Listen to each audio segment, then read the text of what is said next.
The storm did not ask permission before it swallowed them. 1 minute, the forest outside Aspen was calm and bright, snow glittering under a pale sun. The next, the sky darkened like someone had pulled a curtain closed, and the wind came screaming through the trees. Lucas felt the cold bite through his jacket as he stopped walking, his heart dropping into his stomach. When he turned around, the trail they had been following was gone, erased under fresh snow. That was the moment he knew this was no longer just a simple walk. Lucas was 24 and used to control. He controlled his time, his work, his small life in Denver, where nothing unexpected ever happened. He coded websites from his couch, went on quiet runs and kept people at a safe distance. Chaos made him uncomfortable. And now chaos stood in front of him, white and endless, with no clear way back. Behind him stood Elena, Jake's mum. She was 44, calm on the surface, her long brown hair tucked into her coat, a red scarf wrapped around her neck. She did not panic. Not yet. She just watched the trees, her green eyes sharp, like she was measuring the storm instead of fearing it.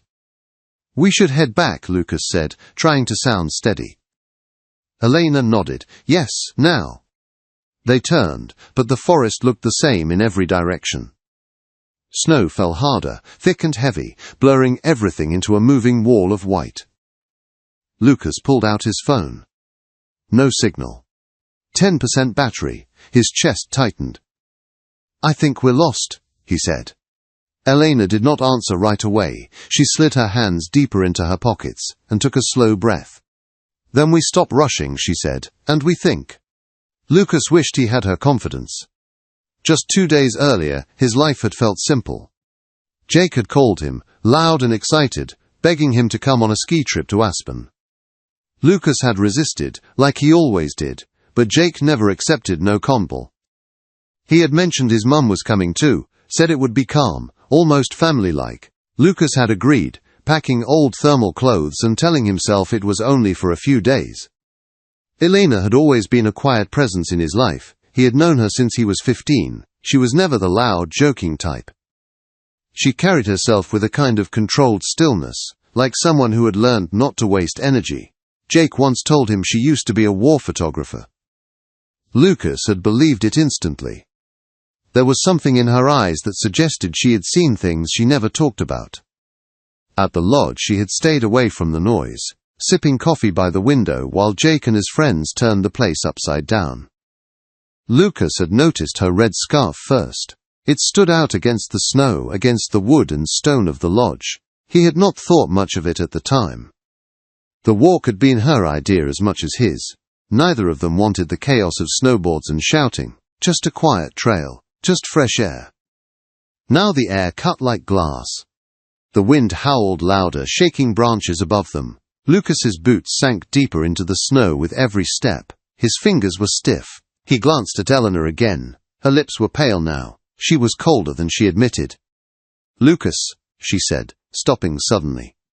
"Slow down." He turned, breathing hard. "We have to keep moving." "We have to move smart," she replied. "You're leading us in circles." He looked around, realizing she was right. Panic rose fast, sharp and ugly. He shoved his phone back into his pocket, ashamed of how little help it was. "I'm sorry," he said. "This was my idea." Elena shook her head. Snow clung to her coat, melting into dark patches. "Storms like this come fast. This isn't your fault." They started again, slower. The snow kept falling. Time stretched, losing shape. Lucas's legs burned. His breath came out in rough clouds. Fear crept in, quiet but heavy. He had watched enough survival videos to know how bad this could get. Elena stumbled once, catching herself on a buried root. Lucas grabbed her arm without thinking. She was trembling. "You okay?" he asked. "Yes," she said too quickly. "Just cold." They walked another few minutes before Elena stopped again. She placed a hand on his shoulder, firm. "Lucas, listen to me," she said. "We need shelter. Wandering will only make it worse."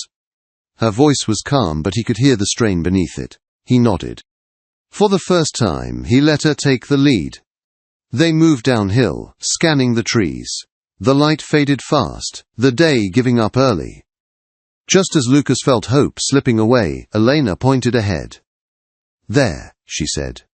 Through the snow he saw it, a small, dark shape against the white, a cabin. It was old and weathered, barely standing, but it was real. Lucas pushed the door open, his shoulder aching as it creaked wide. Inside, the air smelled of damp wood and dust, but it was dry, safe. They stepped in and closed the door behind them, the storm muffled but still angry outside. Lucas found a wood stove, kindling, matches. His hands shook as he worked, but the fire caught.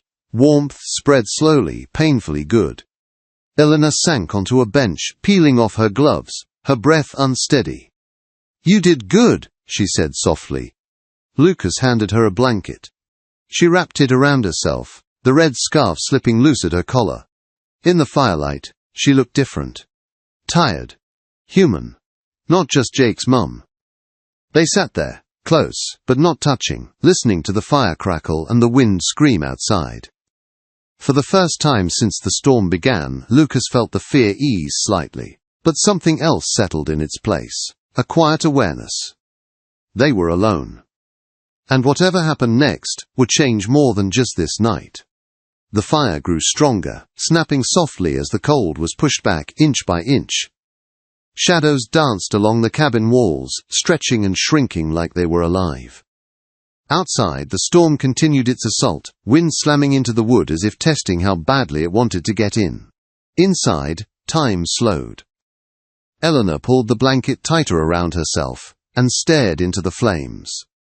Lucas sat beside her, close enough to feel the heat from her body, but not close enough to touch. His hands rested on his knees, stiff and unsure. The silence between them was not awkward, but it was heavy, filled with things neither of them knew how to say. "You handled that well out there," Elena said quietly. Lucas let out a short breath, didn't feel like it. She glanced at him, the firelight reflecting in her eyes. "Most people panic. You didn't." "Not completely." He almost laughed at that. Panic had been clawing at his chest the entire time. "I was terrified," he admitted. "I just didn't want you to see it." Her expression softened. "I saw it," she said. "I just saw you push through it." That made his throat tighten. The cabin creaked as a gust of wind hit it hard. Eleanor shivered, a sharp tremor running through her shoulders. Lucas noticed immediately. "You're still cold," he said. She nodded, teeth clenched. "A little." He hesitated, then stood and grabbed another blanket from the crate. He wrapped it around her shoulders, his fingers brushing her arm by accident. She did not pull away. Instead, she exhaled slowly, like she had been holding her breath for a long time. "Thank you," she said. Lucas sat back down, closer this time. Their knees touched, neither of them moved away. Minutes passed, or maybe longer, it was hard to tell. Elena spoke again, her voice quieter now. "Jake worries too much." Lucas smiled faintly. "He gets that from you." She let out a soft laugh, brief but real. "Maybe." Then her expression changed, the humor fading. "I don't like when he sees me weak." "You weren't weak today," Lucas said without thinking. She turned to him. "I was shaking. And you still kept us alive." Their eyes held. Something shifted in the air, subtle, but undeniable. The labels that usually define them felt distant now. Best friend's mum. Kid I watched grow up. None of it fit in this small, flickering space. Another shiver ran through her. This time Lucas didn't hesitate. He slipped his jacket off and draped it over her shoulders, over the blankets. "Lucas," she started. "I'm fine," he said quickly. "I run cold anyway." That was a lie. He was freezing. But when she looked at him the way she did then, like he had done something that mattered, it felt worth it. She adjusted the jacket, pulling it closer, her fingers brushing his chest for just a second. The contact sent a jolt through him, sharp and unexpected. "Eleanor," he said, his voice lower now, "we should probably stay close. For warmth." She studied his face, searching for something. Whatever she found made her nod. "Yes," she said. "We'll have to keep each other warm."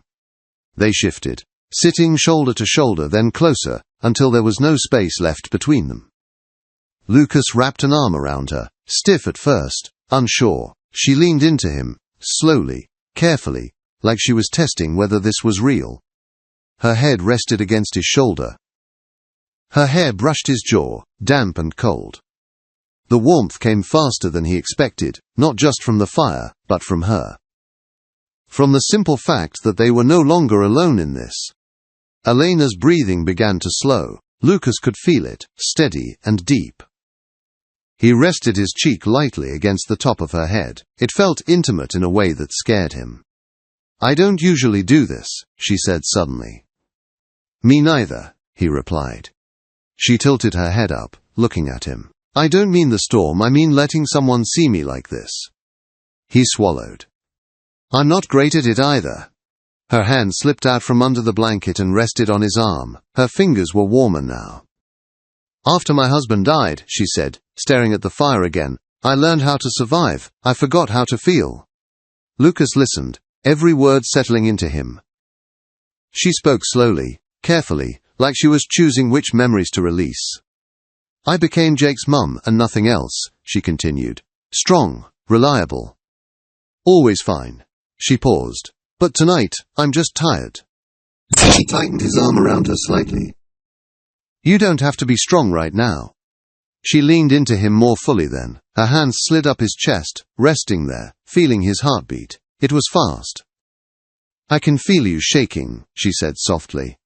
He gave a quiet laugh. "Guess I'm not hiding it very well." "Good," she said. "Neither am I." She lifted her face toward his. Their foreheads touched, breath mingling. Lucas's heart pounded so hard, he was sure she could hear it. "This is complicated," he said, even as he leaned closer. "Yes," she agreed. "It is." Neither of them moved away.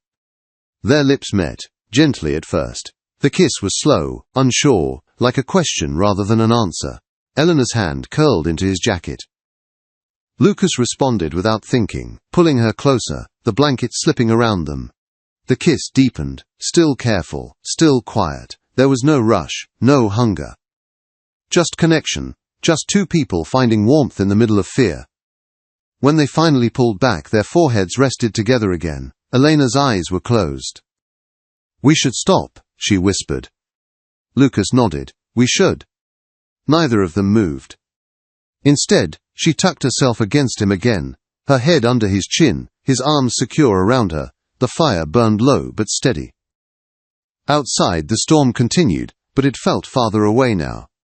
They stayed like that for a long time, holding on, not crossing lines but standing right at the edge of them.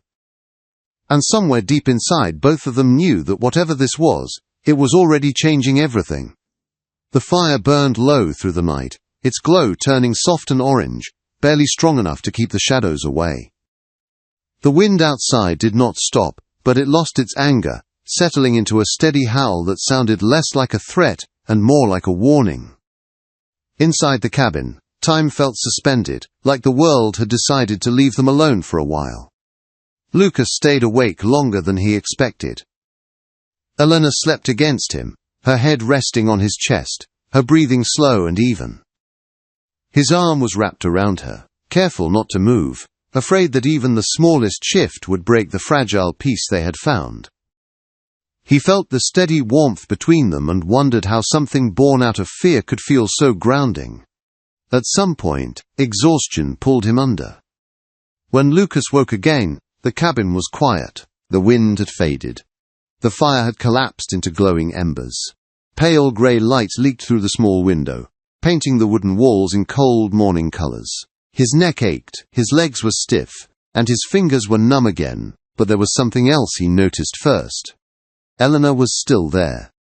She stirred as he shifted slightly, lifting her head and blinking as if waking from a deep dream. For a moment she looked confused, then aware. Her eyes met his. "You're still here," she said softly. "Yeah," Lucas replied. "I'm not going anywhere." She studied his face, really looked at him, like she was trying to remember how she had ended up here. Then she gave a small, tired smile and leaned back against him for just a second longer. Neither of them spoke about the night. There was no need.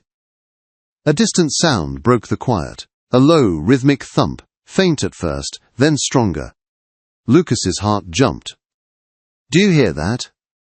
Elena sat up straighter, listening. Her face changed, relief spreading across it. A helicopter.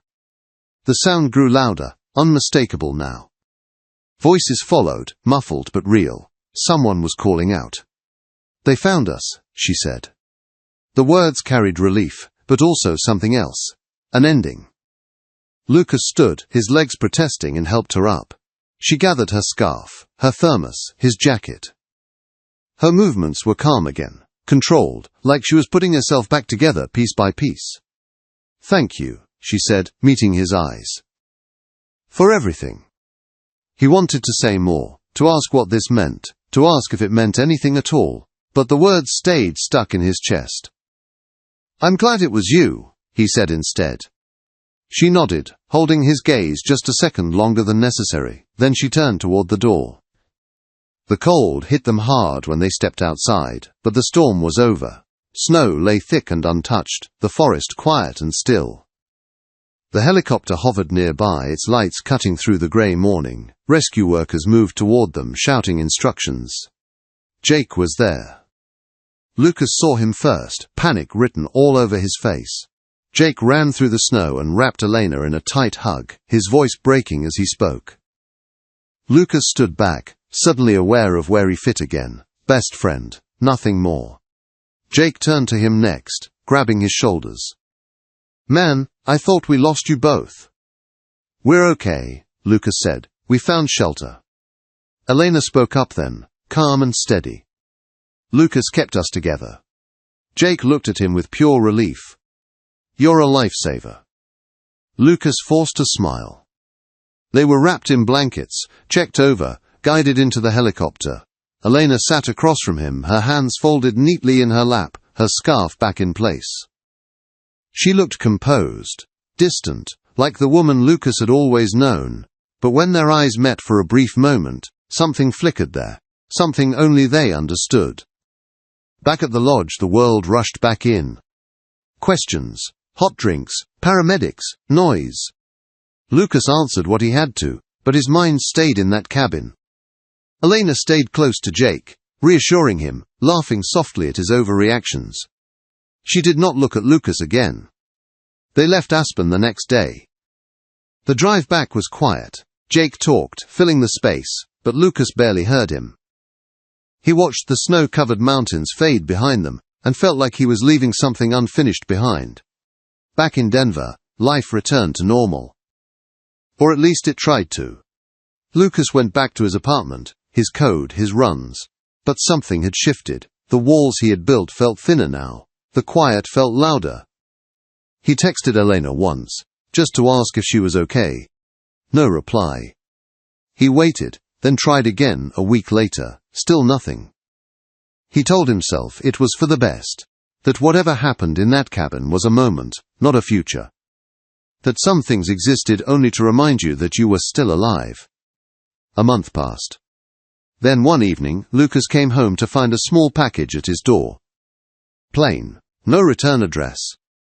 Inside was Eleanor's red scarf, folded carefully. It still smelled faintly of pine and coffee. Tucked inside was a short note in neat handwriting. Not the last night. Not the first either. I know where you are. Lucas sat on the edge of his bed, holding the scarf, his heart pounding. It was not a promise. It was not a goodbye. It was a door left unlocked. He did not rush to knock. Some moments were meant to stay quiet. Some connections did not need answers right away. What mattered was that in the middle of a storm, two people had found warmth, honesty, and something real. And that was enough. For now.